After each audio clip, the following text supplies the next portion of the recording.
Praise the Lord. सभी विश्वासी भाई बहनों को प्रभु यीशु मसीह में जय मसीह की। बाइबल शिक्षा चैनल पर आप सभी का स्वागत है।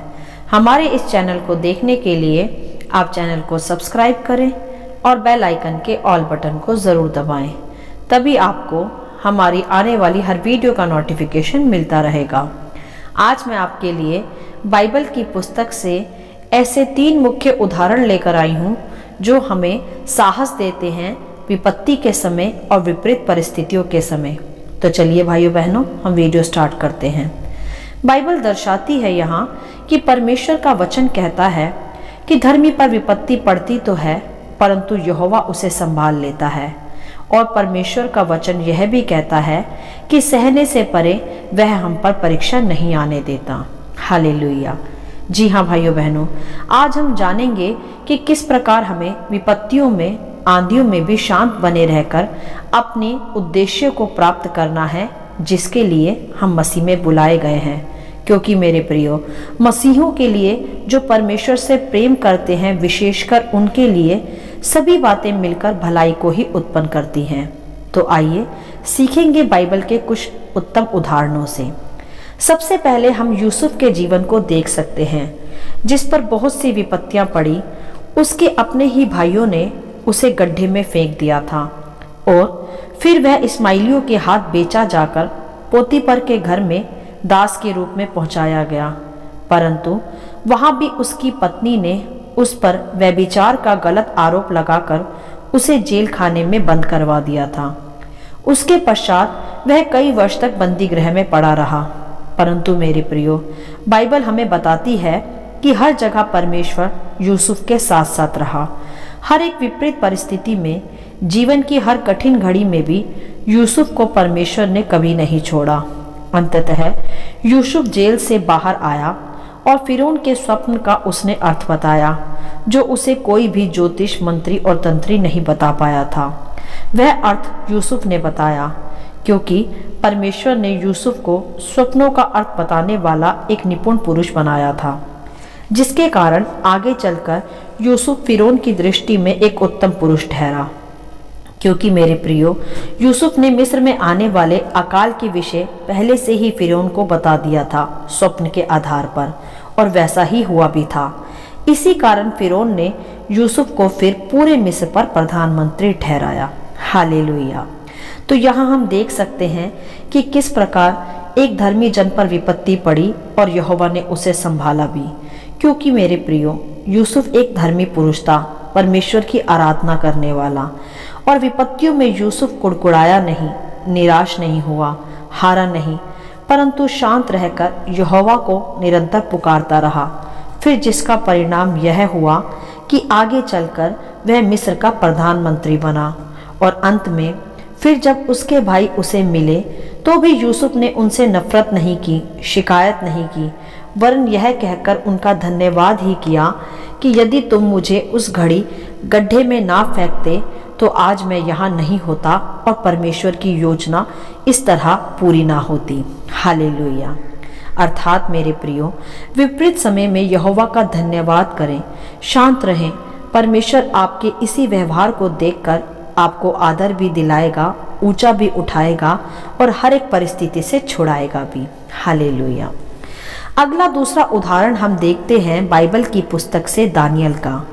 जब दानियल बेबीलोन की गुलामी में राजा दारा के राज्यकाल में पहुंचा, तब दानियल हमेशा की तरह तीनों पहर यहोवा की उपासना किया करता था। और दानियल का पद भी उस समय ऊंचा था, जिसके कारण उस राज्यकाल के कुछ अधिपति दानियल से जलने रखे और उन्होंने राजा को भड़का भी दिया और राजा के द्वारा एक आज्ञा पत्र जारी करवाया कि कोई राजा की बनवाई हुई मूर्त को छोड़ किसी अन्य देवता की उपासना ना करे। यदि वह ऐसा करेगा तो वह शेर के मान में डलवा दिया जाएगा। और मेरे प्रियो, जब यह आज्ञा पत्र के विषय दानियल को मालूम चला, तब भी दानियल उसी तरह जैसे वह दिन में 3 पहर घुटने टेक कर यहोवा से प्रार्थना किया करता था, वह तब भी वैसा ही करता रहा। अर्थात वह शेर की मान में डलवाने की आज्ञा से भी नहीं डरा, क्योंकि मेरे प्रियो, उसके अंदर यहोवा का सच्चा भय था, वह आदर जो समाया था। इसी कारण परमेश्वर ने उस विपरीत परिस्थिति में भी, जब वह उस आज्ञा के अनुसार जो राजा ने दी थी शेर की मान में डाल दिया गया, तब उस यहोवा परमेश्वर ने उस विपरीत परिस्थिति में, उस कठिन घड़ी में उसे छोड़ा नहीं, वरन यहोवा ने उन शेरों का मुंह बंद कर दिया कि शेर दानियल की कुछ भी हानि ना कर पाए। क्योंकि मेरे प्रियो, दानियल उस कठिन घड़ी में भी कुड़कुड़ाया नहीं, शिकायत नहीं की, वरन उस घड़ी भी जब उसकी मृत्यु उसके सामने खड़ी थी, वह परमेश्वर से निरंतर प्रार्थना ही करता रहा। उसके इसी रवैये के कारण, इसी व्यवहार के कारण उस विपत्ति में परमेश्वर ने उसे छुड़ाया। हालेलुया। तो मेरे प्रियो, यहाँ भी हमने देखा कि किस तरह दानियल विपरीत परिस्थिति में आने पर भी शांत बना रहा, यहोवा से निरंतर प्रार्थना करता रहा, ना कुड़कुड़ाया, ना शिकायत की, और उसका परिणाम यह हुआ कि परमेश्वर ने उसे शेर की मान से तो छुड़ाया ही, साथ ही साथ उसका पद भी तब ऊंचा किया गया और उसके परमेश्वर की बड़ी महिमा दानियल के द्वारा वहां पर हुई। हालेलुया। और मेरे प्रियो, आगे हम एक अन्य उदाहरण को देख सकते हैं, जो कि है शद्रक, मेशक और अबेदनगो का, जो हम सब भली प्रकार जानते ही हैं कि जब राजा नबूकदनेस्सर ने एक विशाल मूरत को बनाया और उसके सामने सबको दंडवत करने की आज्ञा दी, तो उस मूरत के आगे वे तीनों नहीं झुके। तो राजा क्रोध में आकर उन्हें आग के भट्टे में डालने की आज्ञा देने लगा।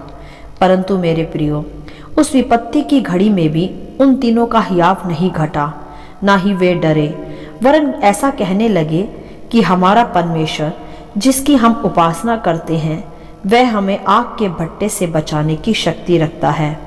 मेरे प्रियो, यह था उनका मजबूत विश्वास विपरीत व कठिन समय में भी, जिसके चलते जब उन्हें आग के भट्टे में फेंक दिया गया, तो स्वयं परमेश्वर उनके साथ उस आग के भट्टे में उतर आया और उस आग से उन तीनों का एक भी बाल बांका नहीं हुआ, वरन उनकी रस्सियां जिससे वह बांधे गए थे वे खुल गई और वह तीनों सही सलामत आग से बाहर आए। हालेलुया।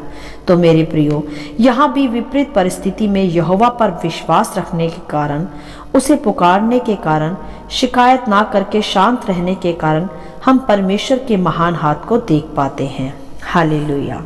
तो मेरे प्रियो, इन तीनों उदाहरणों से हमें आज सीखना व बल प्राप्त करना है और साहस में खड़े रहना है कि किस प्रकार विपरीत परिस्थिति में, तूफानों में भी हम शांत रहकर परमेश्वर की दुहाई दे सकते हैं, जिसके कारण परमेश्वर स्वयं उतरकर हमें छुड़ाता व बचाता भी है और पहले से अधिक हमारे पदों को ऊंचा भी करता है।